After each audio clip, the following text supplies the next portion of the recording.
Hello, my INFPs. So today I wanted to talk about how to process emotion.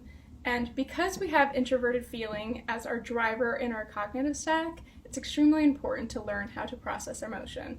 And if you missed last week's video, it was pretty much learning where emotion comes from and the difference between thoughts and circumstances. So if you missed that, check that out. But this week, we're learning how to process the emotion if it's already there.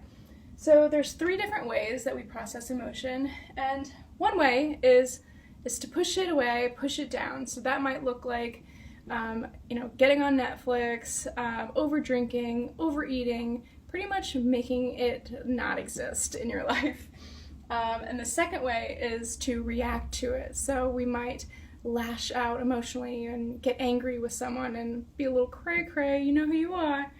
And the third would be actually processing the emotion. So I used to, after a breakup or something, really want to get over the breakup in a healthy way and start feeling good as soon as possible. So I'd be like, okay, Leah, you're going to process your emotion properly. So I would go in my room and lay on my bed and I would think about all the ways that they hurt me and all these things that triggered emotion so I could process my emotion.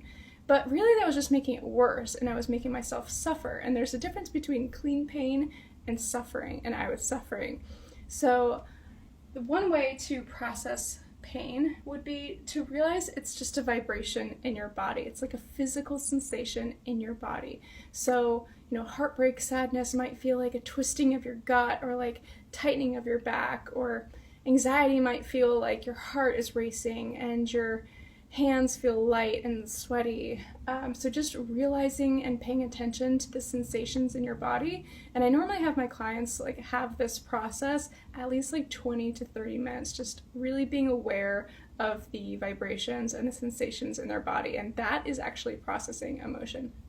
Now, we can't always do that in the moment that we're feeling it. So if we're at work and we feel heartbreak, we can't allow that emotion. Sometimes we actually have to do our work. So we just put it on hold and we go home and we actually learn how to process it just by paying attention to the vibrations in our body and not adding to the drama with our thoughts and suffering. So once we actually process the emotion and process the vibration in our body, we can then act from our prefrontal cortex instead of, pushing it down and reacting to it. And so when we push feelings down, it's kind of like a beach ball. I tell my clients, it's like pushing down a beach ball in the ocean. What happens when you let go? It's going to fly up in your face. So once we actually learn how to process our emotions, we can then act from our prefrontal cortex, and we can do things that we actually want to do in this situation and make better choices. So after that, we can learn how to reframe the experience.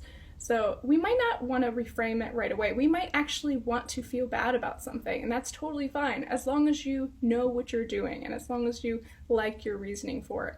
But if you are ready and you want to reframe the experience, we can do that. So just ask yourself, how is this pain perfect for me? How can I use this pain? Or how can I accept this pain with grace?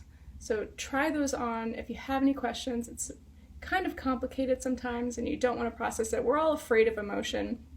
But if you can learn how to feel emotion, you can process the emotion properly. You can do anything in life, because anything in life that we do or don't do is because of an emotion.